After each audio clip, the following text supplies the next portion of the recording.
On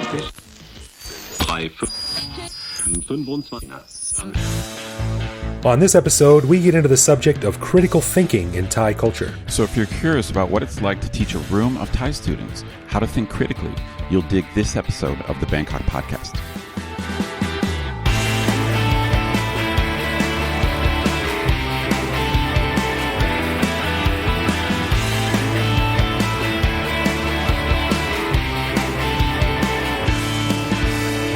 Sawadee krap, and welcome to the Bangkok Podcast. My name is Greg Jorgensen, a Canadian who showed up in Thailand in 2001, lost and sweaty, and has remained happily lost and sweaty here ever since. And I'm Ed Knuth, a man certified elephantiasis-free for the last 17 years here in Thailand.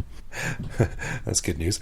Well, we want to say a quick thank you to one of our dear patrons, a man by the name of Pablo, who supports us at the show shout-out level. So stick around after we're done talking about critical thinking in Thailand to hear some juicy gossip about Pablo. Of course, one of the cool things our patrons get is a weekly, unscripted, uncensored bonus episode. We just finished recording this week's bonus show, and we chatted about the property market in Bangkok and the difficult decision expats often have between renting and buying, and the crazy prices that some of the city's condos go for, such as the about $12 million US that a guy just spent on the penthouse in the new Mahanakorn building. Well, it must be nice.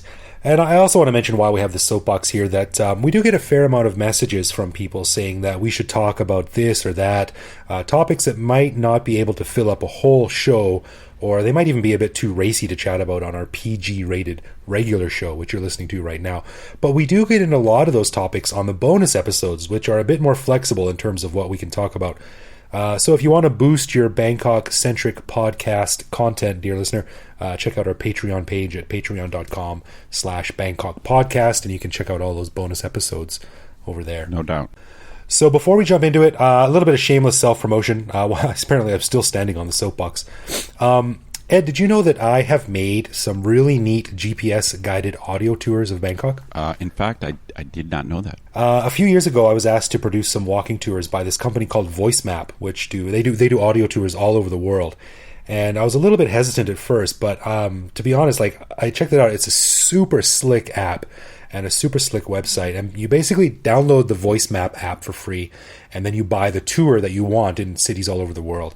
And then, so say you bought the Bangkok tour, you would start it, and then my sultry voice would guide you in your headphones, and it uses GPS coordinates so that when you get to a certain position, my voice will go like, bing, all right, you see that building there? This is a blah blah building and blah blah blah. That is very cool. I've never done that before. So, you had to research like different locations and stuff? Yeah, well, I came up with some areas of Bangkok that I like, and then it took a lot of work actually to put it together and do all the research. Writing the script and recording was the easy part, but being out there, pounding the pavement for 6 hours trying to find the best routes and the history to all these buildings and places was the hard part. But it works really well, so you don't have to look at your phone the whole time and you have to be like, oh, should we turn left here or what? You just have your headphones in while you're walking. Is that the idea? Exactly, yeah. And you just get to the place where you need to turn or something, and my voice will go, bing.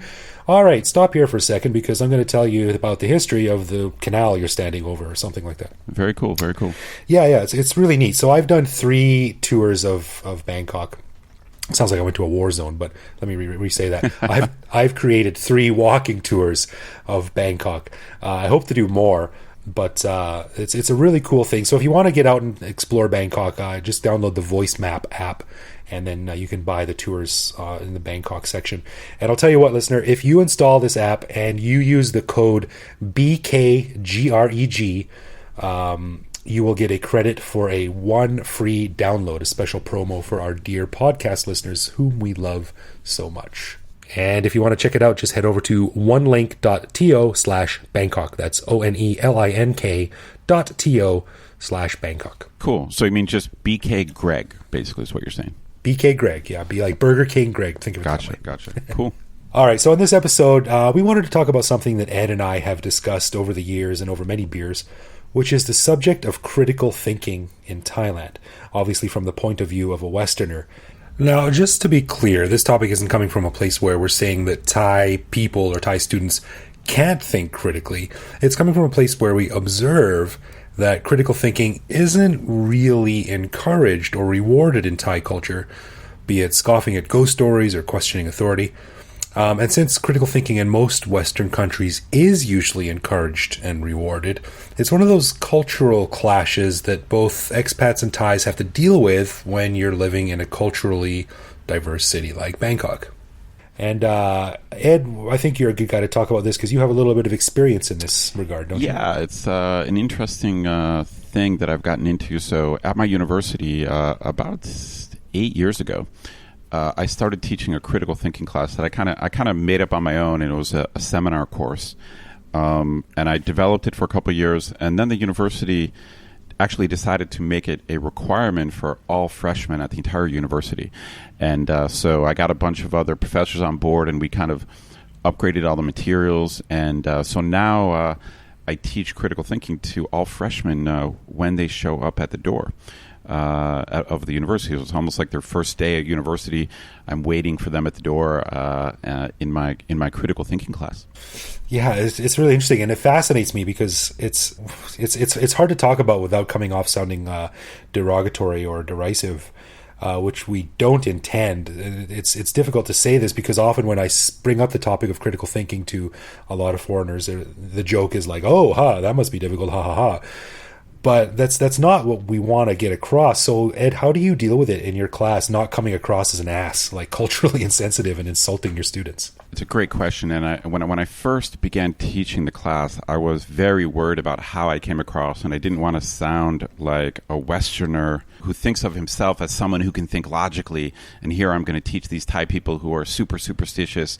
I'm going to teach them how to think logically. I did not want to come across that way. And so... I developed a couple different ways to approach it. First off, I suppose I should maybe define what I mean by critical thinking. So at least the way I use it in my class is I try to define it as broadly as possible. So I mean, if you search Google for critical thinking, there's a whole bunch of formal definitions.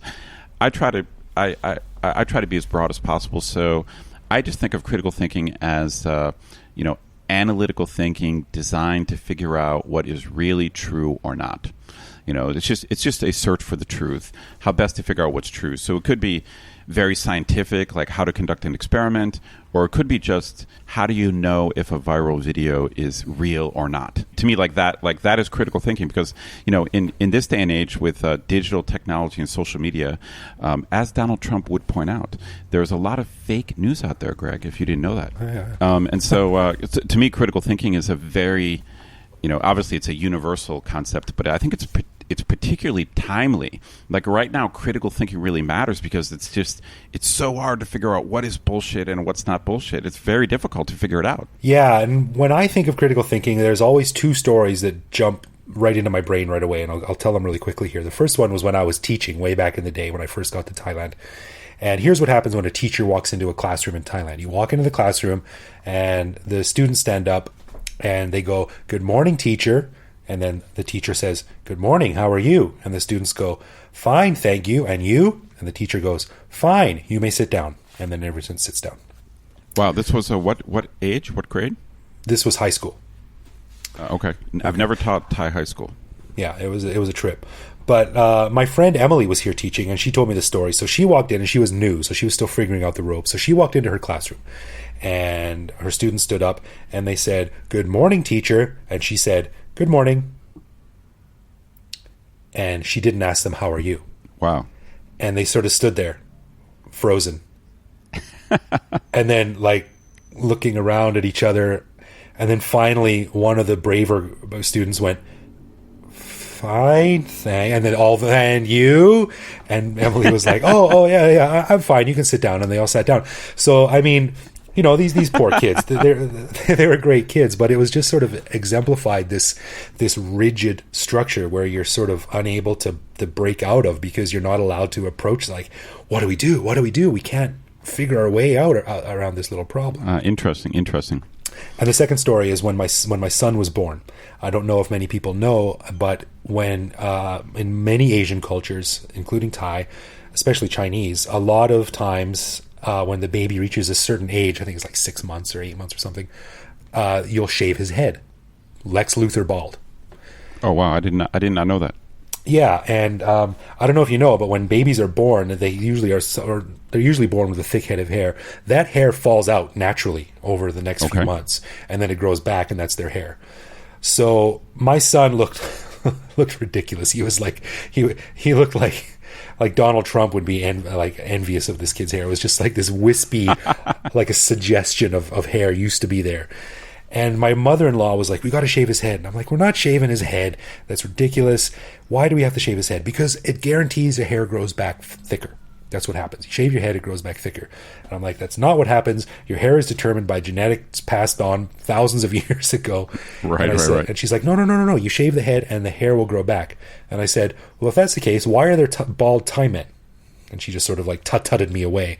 And, a week later, I came out of the bathroom and my son was sleeping and there was mother-in-law and my wife with shaving cream on his head and a razor. And he got his dome totally shaven. So I see. Those are the two stories that I think about when I think of critical thinking. No, those are good stories. This whole idea of cultural sensitivity, the way I approached it is this. I got into skepticism when I was young. And so years ago, you probably remember this, Greg used to be involved in a group called Bangkok Scientifique, a great group if you check them out. And so years ago, I spoke at Bangkok Scientifique, and we talked about this exact issue. But when I was a kid, I was really into supernatural stuff, psychic power and all that kind of stuff. And I happened to be watching a TV show maybe when I was 12 years old or so. And on this TV show, a psychic was going to move something with his mind. But they also had a skeptic on the show, a famous skeptic, a guy named James Randi. So I don't know if you've ever heard of James Randi. The great James Randi. Yeah, he's the amazing Randy. And he's quite old now, but he's still alive. And he's a magician, but he's a skeptic, so he likes to debunk fake psychics and things like that. And this was my introduction to the world of skepticism. And so they had this guy who was trying to move something with his mind, and James Randi came on the screen and basically pretty much embarrassed the guy and showed how he was doing it. And for me, it was a turning point in my life, because up to this point, I thought that the psychic was cool. And then after I saw James Randi debunk him, I began to think that he was cool. Right. So from a young age, I kind of developed a very skeptical mindset where I tend to say, I don't believe that a lot. So I give this introduction to my students, and I basically tell them that I became a skeptic and got into critical thinking way before I ever dreamed of coming to Thailand. So to me, critical thinking really has nothing to do with culture. It's just, no matter who you are, you have to learn how to think. And there's all kinds of bad, illogical thinking in the West, and there's a lot of superstition is something universal. It's very old. Maybe if you did a survey, you might find out that Thai people are more superstitious on average than Canadians or Americans. That might be true, but the bottom line is there's still a lot of superstitious thinking in the West. Sure, but I think for a lot of it, it's sort of considered fringe culture, fringe society, or fringe communities. Because I've got friends in the West, you're a Libra? Well, that must mean this. I'm like, what are you, simple? I've got friends who believe in the power of healing stones and crystals and fortune telling and things like that. But that's sort of everyone can agree that that's kind of not mainstream. But in Thailand and other Asian cultures, that is most definitely mainstream stuff. Agreed. I'm certainly not trying to say that all cultures are equal. Like I said, if you did the surveys, the percents would be different.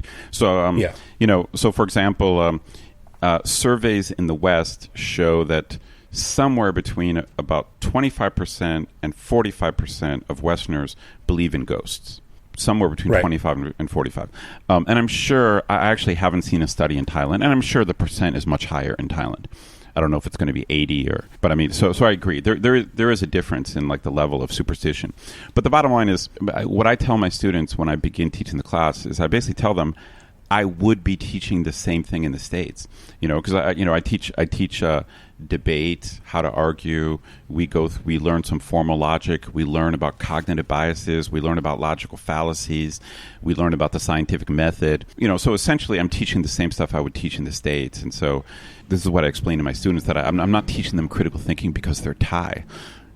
I'm teaching them Right. critical thinking. I'm teaching them critical thinking because they're young people who need to learn how to think. But the uniqueness of doing that in Thailand is that I think you always read every year, it's like, oh, Thailand's education system is poor and we need to teach critical thinking. And then on the other hand, you see the teachers and the schools and the institutions of education are all run by these sort of old people who are old school, conservative. And they say, on one hand, they say critical thinking and think out of the box. And then on the other hand, they say, sit down, shut up, and do what we tell you to, and don't ask questions. So it doesn't really mix. No, I think you're right. So most of my students have gone to Thai high schools. I don't know if they're as formal as yours. I'm not really sure. Maybe they are. Maybe they're not. I don't know. But I would agree that most of my students, it's a lot of this stuff overlaps. I mean, it's not just critical thinking per se. It's also just whether they think for themselves and just have their own opinion. I mean, these two things are obviously related to each other.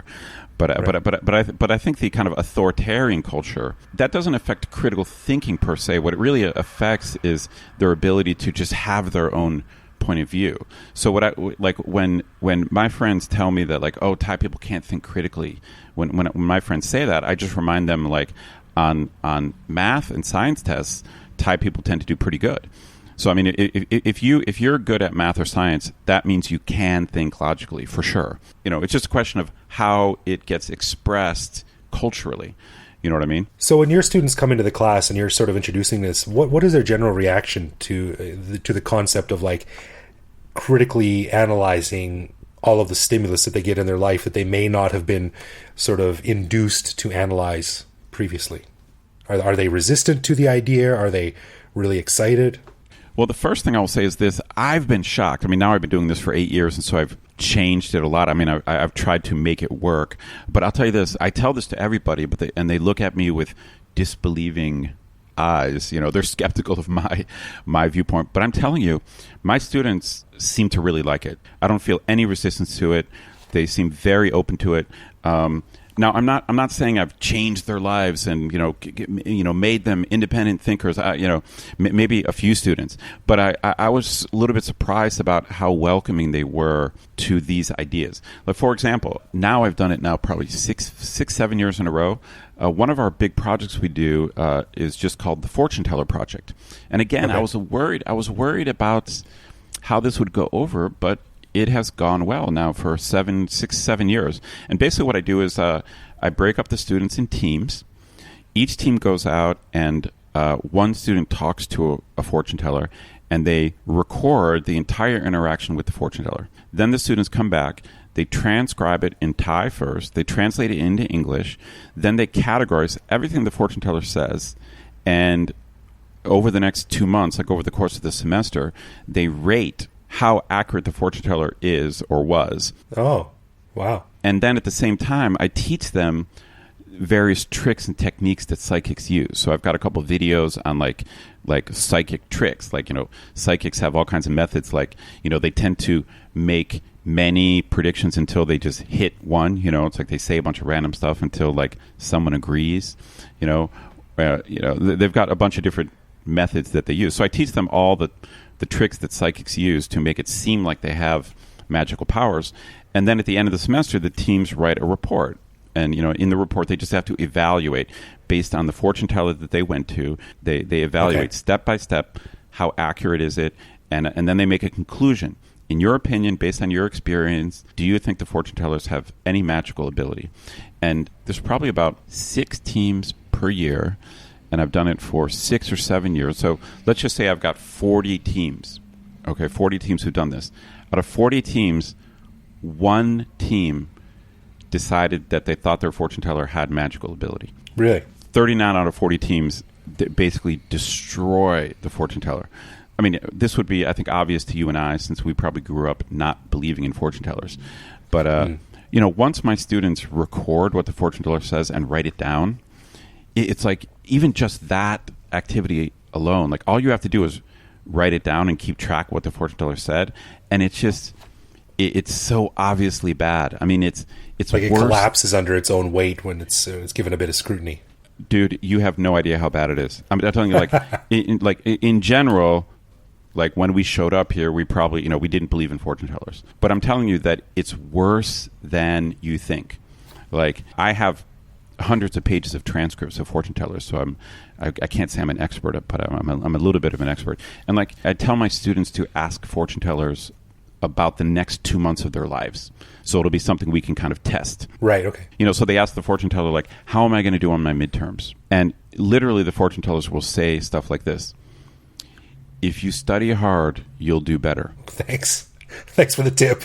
Yeah, I'm not joking. Like that's about the level. I have my students break all this stuff down into different categories, but they say all kinds of stuff that is just purely common sense. It's like the same thing that your mom would tell you. But in the moment, it's like, yeah, this guy knows what he's talking about. Right. It sounds like magical wisdom, but this raises a different question, though, and the question is, what function is fortune telling really playing in Thai culture? Because my theory is that fortune tellers play the role of psychologist or therapist. I think that's what's really going on, because I think psychology and therapy is not as accepted in Thai culture as it is in the West. I think it's changing. I think more Thai people are starting to see therapists, but I think people go to fortune tellers basically for comfort. They go for comfort, and they go for like some insight. Yeah. And I think most Thai people, if you pressed them, they would admit that a lot of the advice is really common sense. I think the feedback I've heard and read and seen is that a lot of it, most people who see fortune tellers in Bangkok, they understand that there's a pretty heavy element of entertainment to it, kind of like gambling. Like yes, it's fun. It's a team thing. You do with your friends. You go and have a giggle about it, and then you go out for dinner or something like that. But yeah, that's exactly right. I'm glad you brought that up, because I think this is very important about the whole field of skepticism and critical thinking.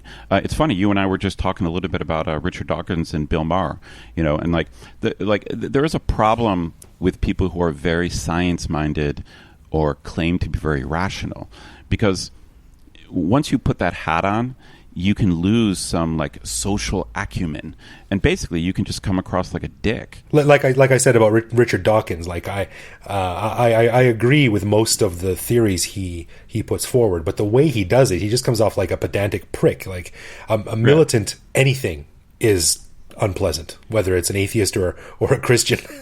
This is the danger of the skeptical mindset, is that you can sound like a know-it-all, and this is all stuff I talk to with my students. Like I talk about, I think if you really understand critical thinking, and once you start studying the psychology of like cognitive biases, like once you start getting into like all the different ways our minds are illogical, the only logical response to that is humility. The primary lesson of cognitive psychology is the human brain is not really designed to be rational. So arrogance to me is just bad critical thinking. To be a good critical thinker, you have to be humble, because it's so easy to be fooled. Well, the funny thing about this is that when you say critical thinking in Thailand, the first thing that a lot of people will think of, the first thing I think of is, ghosts and fortune telling and stuff like that.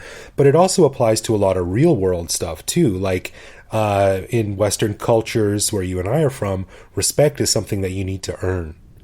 But here, respect is something that you buy, or you're automatically given because you're old or you're rich or some other thing. So I think that critical thinking can also be applied to these real world things too. Like, you don't have to respect this guy just because his dad gave him a ton of money. Like, what kind of person is he? What has he done to better society? What kind of life does he lead? Like, if he's a rich jerk, he doesn't deserve respect. But Thai culture doesn't work like that. Yeah, no doubt. So in this particular class, I don't get into issues like that, although I understand your point of view. So in this particular class, I'm in a liberal arts program, and so they are not science people or math people at all. Okay. A lot of them are in my program because they can't do math. And so, but I'm trying to explain to them how scientists think. So, they are not going to be scientists. My students are not going to be scientists.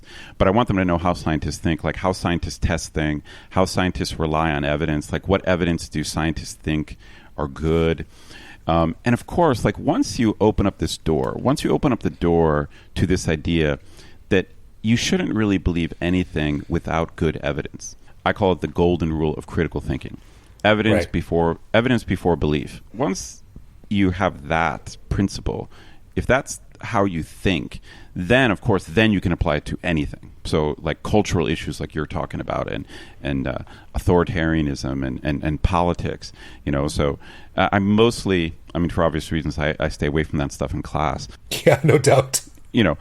But the way I look at it is like once I've put the seed in their brain, then it's really up to them, to run with it. I even joke with my students. I tell them, hey, I personally don't believe in ghosts, but if you decide not to believe in ghosts because I don't believe in ghosts, then you're going to fail my class. Right. It's like it's a weird thing. It's like it's like if you tell students like you need to think for yourselves, and if they say, "Yes, professor, I will think for myself," then they're really like, no.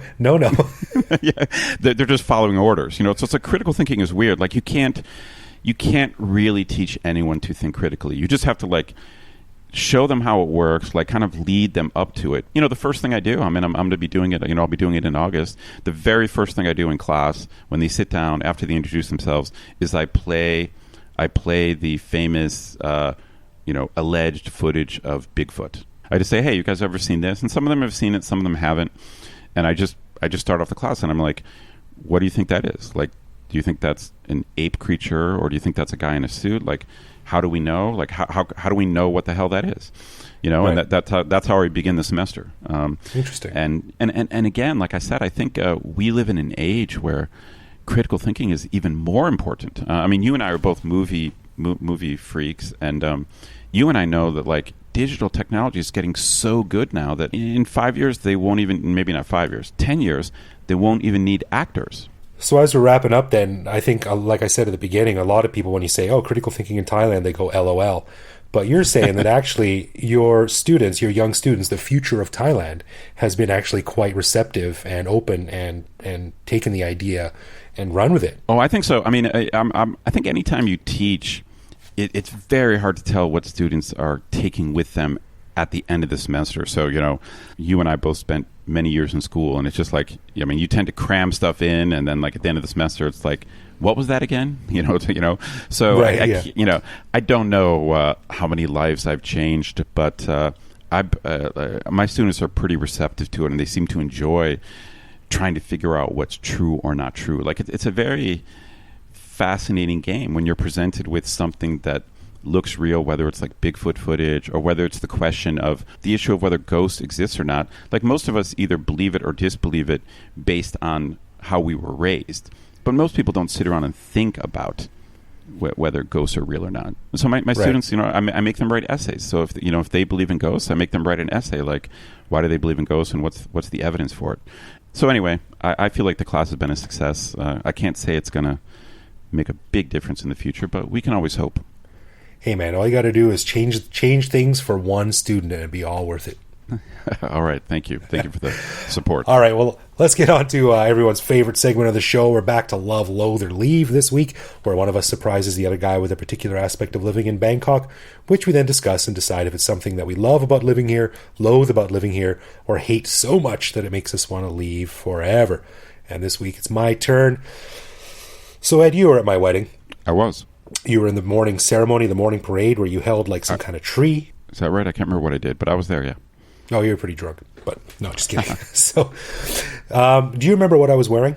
I'm just going to guess it was like a suit or tuxedo. Yeah, it was a suit. It was a suit. Now, let me ask you, what would you think I would look like in those traditional Thai formal pants? Those like the baggy ones? Yeah, those baggy pantaloon knickerbocker things that sort of come down to your knees and curl under your crotch like a diaper. What do you think of those things? Well, okay, let me say this. Okay, it's a very good question. So when I look at traditional Thai clothes, I think they look cool. So I'm fascinated when I see old pictures of Siam. When I got married, I did a photo shoot at a studio. You guys probably did the same thing. And one of the things was we put on some traditional Thai clothes. Okay? Yeah. But I got to admit, I felt completely ridiculous. Like, Yeah. My short answer is I'm not into it. Like, I'm not into doing it myself, but I do think it looks cool. I'm fast. I mean, I'm not into fashion and stuff like that. But I do think traditional Thai clothes, I think they look really cool. Yeah, on the right person, I think they look cool. Like they're such a unique, beautiful, beautiful thing. And I've got friends who have worn them at weddings and formal events and things like that, and they look great. But when I tried them on at the fitting, there's like, okay, you can try on these things, regular suit pants and these tie things. I'm not even sure what they called. I should probably have looked that up. But I came out of the dressing room and my now wife and fiance immediately bust out laughing. I cannot pull one of those. You know, they're like a mustache. Some people can do it and some people can't. I definitely cannot. I don't think I tried the pants on. I can't remember exactly what I was wearing, but whatever it was, I didn't like it and it didn't work. Like, for me, it's a big deal just to sometimes Thai guys wear something kind of like a long skirt. Like, what do you call that thing? Yeah, it's like a Burmese longi. Yeah, like I can occasionally pull that off. Like, I've walked around the beach like with one of those, so I can kind of pull that off. But yeah, the traditional stuff, not for me. Although I do think it's very cool. I'm gonna go with I love it, but not on me. Yeah, I like that. I would agree with that. All right. So as we said at the beginning of the show, we'd like to say thank you to Pablo for lending us his support at the show shadow level. And Greg, what exactly did you find out about Pablo? Well, I'll tell you what, as it turns out, he's only 1 degree of separation from you, Ed. Is that true? It is true, yeah. Our friend Pablo is an Argentinian who loves to travel. He recently came to Thailand, and guess what? He fell in love with a Thai woman. Hard to believe. Classic tale. Shock. We've been there, buddy. And on top of that, check this out. The woman he fell in love with, she's a student at your university. No kidding. Yeah, obviously an intelligent woman with a bright future.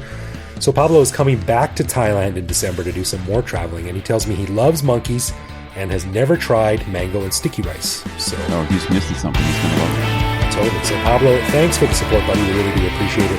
And here's some advice from us to you. Monkeys are jerks and should be avoided at all costs. Definitely. Mango and sticky rice is the best thing ever. It should be consumed in great quantities.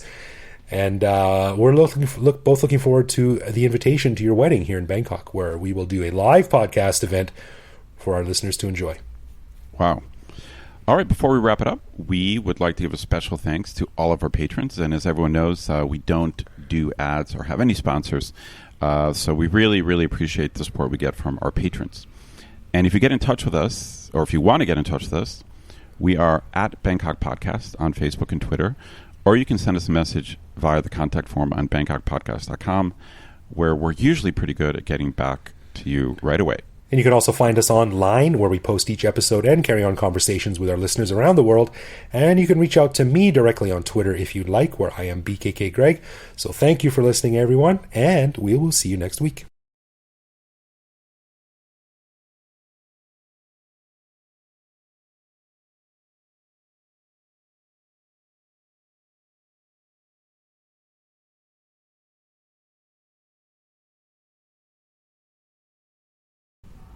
Okay. Sawadee krap, and welcome to the Bangkok Podcast. My name is Greg Jorgensen, who left Kazakhstan. A guy who left Kazakhstan.